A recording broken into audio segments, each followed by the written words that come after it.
I'm going to continue with Jaimini.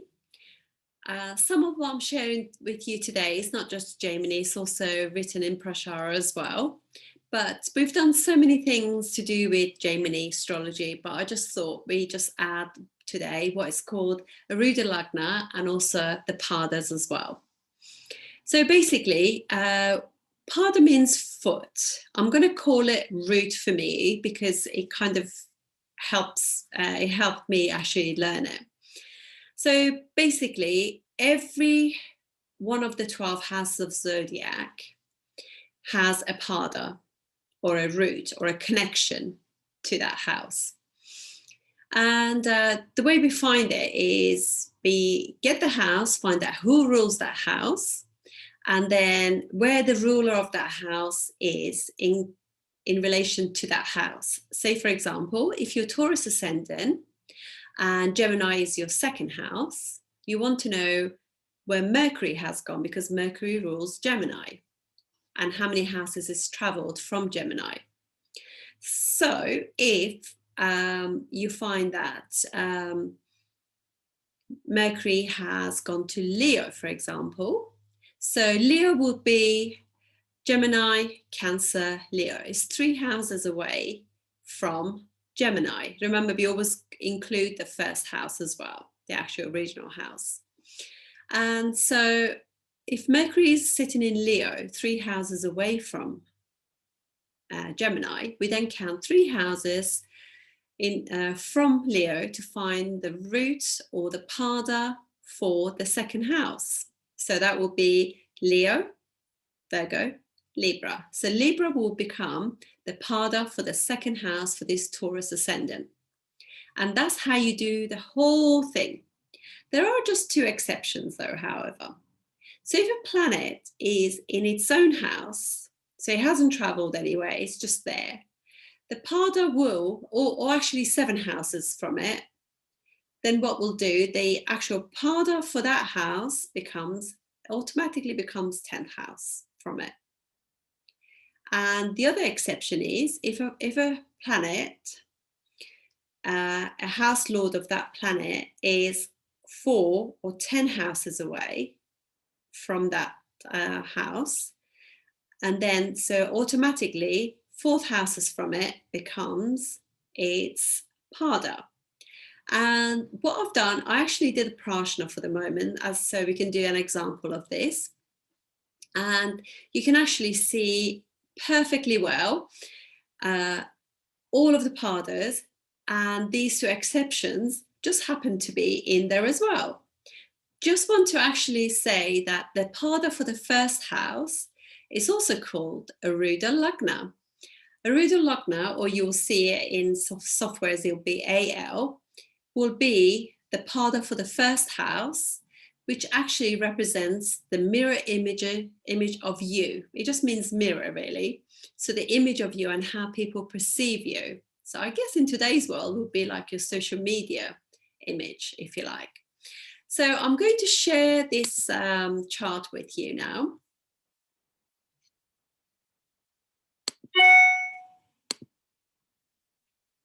Okay, so here we are. So as you can see, we have a Cancer ascendant. This is a South Indian one. And let me just move that out of the way because we don't need it there. Cancer ascendant, and Moon has traveled to 10 houses from it.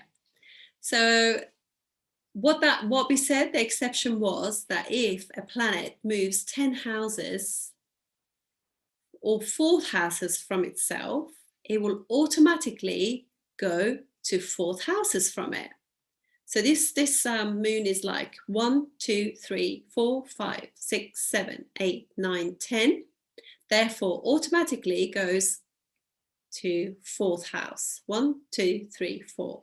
So the actual Arudha Lagna, or the pada for the first house or first pada, is in fact Libra.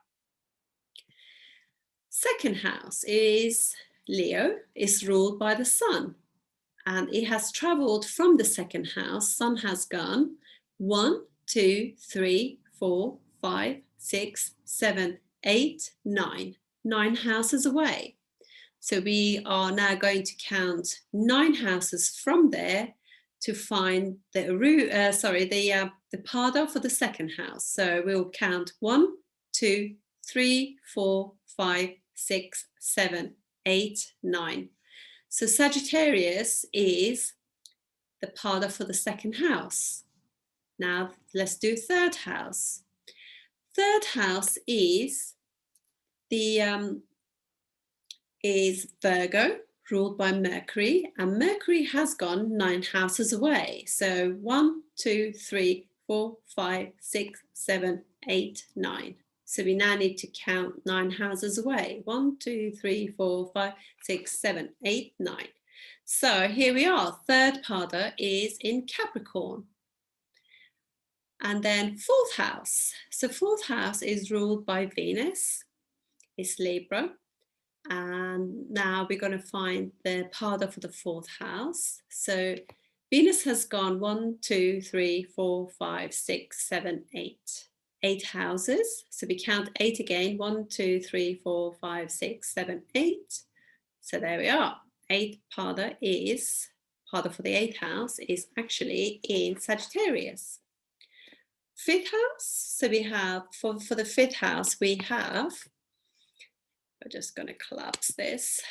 So for the fifth house, we have, here we are, so it's Scorpio, and Mars has gone 1, 2, 3, 4, 5, 6, 7, 8 houses away.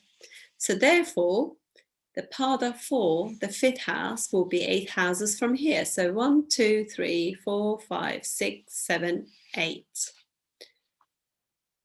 So here we are, fifth Pada is just there. And then we have the sixth house, which is Sagittarius. And we can see that from Sagittarius, Jupiter, the owner, has gone 3 houses away. 1, 2, 3. So we count 3 more. 1, 2, 1, 2, 3. So here it is. So this is now the Aries becomes the Pada for the 6th house. And then 7th house. So we have 7th house is Capricorn. And the ruler of Capricorn is actually sitting in its own house.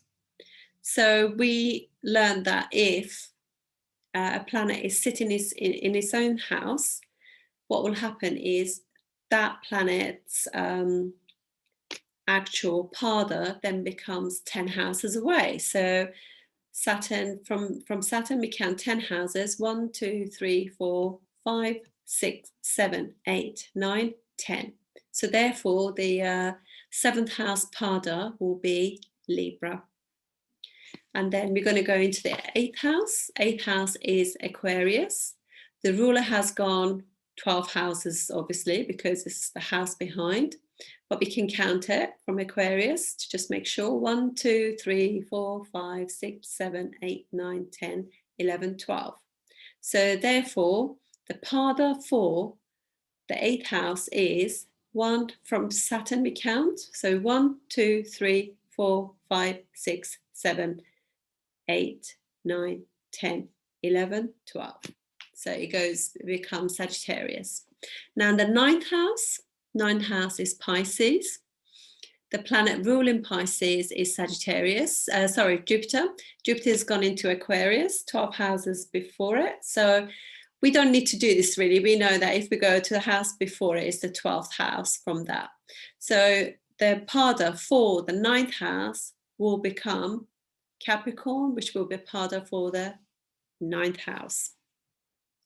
And then we have 10th house is Aries. Ruler of that is Mars. From Aries, we count how many houses Mars has traveled, which is Aries, Taurus, Gemini, 3 houses. So we count now from Mars, 3 houses. So 1, 2, 3. So the Pada for the 10th house is actually Leo. 11th house is Taurus.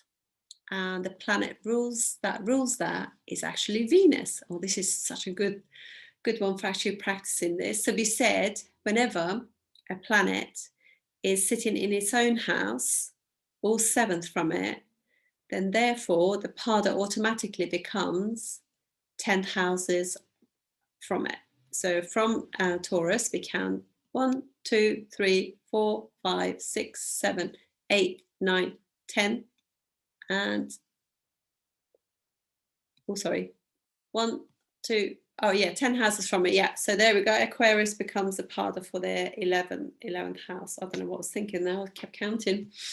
Okay, and now 12th house. 12th house is Gemini. What we're going to do now, we're going to count from Gemini, and Gemini is ruled by Mercury. So we're going to count how many houses has Mercury traveled from Gemini, which if we look is the house before it, which is the 12th house.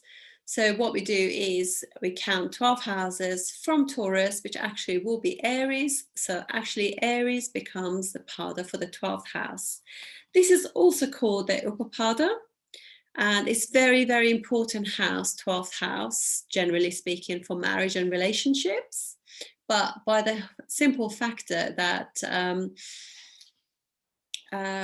it's another name. Upapada is a different name to the normal padas, so it just means that it's an important house to know. So there we are, folks. So these are the Jaimini padas, and that was a really simple way to actually learn those that technique to find the padas for them. So what I normally do in order to use this in actually predicting, what I do is I look at the Dasas, and the Dasas that I use for Jaimini are, one of them is Chara, like you can see here. Sthira is another one, Sthira, or I use also Niryana or also Navamsa. These are quite generic. You can use these Dasas. Most softwares will have these, and these are all what's called sign Dasas. So when you're using, because they're not like Parashara, when you use planets, these are just, you use signs. And when a sign becomes active, so in this chart, you can see that Cancer and Gemini are active. So if I look at Cancer there, and Gemini is this one. So these are Arudha Lagna and Upapada, they would be, wouldn't they? The padas for them too will be becoming active. So, but actually what I would look, and I can see that neither of these two houses hold a pada, because these are the padas that we just spoke about. So, but any houses that actually, any signs are aspecting them are also becoming active as well. So we can see that from Cancer is a movable sign, so all the fixed houses apart from the one next to them will become active as well. So these literally are becoming active as well with Cancer. There we are. So we have Taurus, Scorpio, and Aquarius. They become active as well just because they get a drishti or a glance from the sign that's become active. Also, Gemini is active. Gemini has houses Mars, so that will become active, and all dual houses actually aspect each other. So once this becomes active with the dasha, then we know that also Virgo, Sagittarius, and Pisces become active as well. And if you look here, so this is Gemini, this is Cancer, and these are, so you can see by sheer fact that those two, Cancer and Gemini, become active. From Cancer, you can see Aquarius has become active, so 11th pada has become active. Scorpio, there's nothing in there, and neither is anything in Taurus. These are the actual aspects that movable, Cancer does.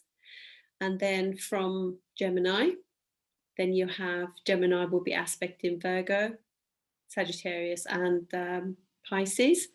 And right opposite Gemini is 2nd, 4th, and 8th pada. So you know that in this dasha, There's going to be, and they're going to be earning money because 11th pada, second pada active. They could also acquire things to do with the house as well, fourth pada and eighth pada as well. So they could also be, on the positive side, there could be like things like inheritance and astrology. It's a transformative time for them as well, eighth pada. There could be some changes also. And so you can actually tell that person these kind of things have become active from 10th of May 2021 till 9th of August 2021, when Taurus then gets activated. So this will be the Mahadasha, Cancer, and these are the subdashas or the Buddhis, as they call them. And so that's it. That's what I wanted to point out. The other thing, and you can see also, these are relevant to this chart. So you can see Sun holds the highest degree, so it's Atmakaka. Saturn is Amatyakaka. Here we are, the AMK there. Saturn sitting very strong in Capricorn in the 7th house. And then the BK is Mars. There we are, in Gemini. MK is Mercury. Mercury is there, you can see. And PK is Moon. Moon is there in Aries. Venus is GK, so it's the planet that's going to cause most issues. It's the planet that's going to cause like 6th, 8th and 12th house effects. It's sitting there. So it could cause some issues, even though it's very strong in the chart, it can actually cause some issues there. And so when Taurus becomes active, that also the GK become active as well. So you've got to warn them that that period, not to take any loans or, try to kind of do some service. You want to also tell them that it could be a time that they really want to get into their health and well-being and nutrition, exercise, daily routine. Work becomes very important in that period. So you want to tap into the better kind of things to do with 6th, 8th and 12th houses to actually buffer that period. And the Dharakaka DK is Jupiter with the lowest degrees. And if you look, it's just 5 degrees, 26. Right, that's it, folks. I look forward to seeing you on the next video. Thank you very much.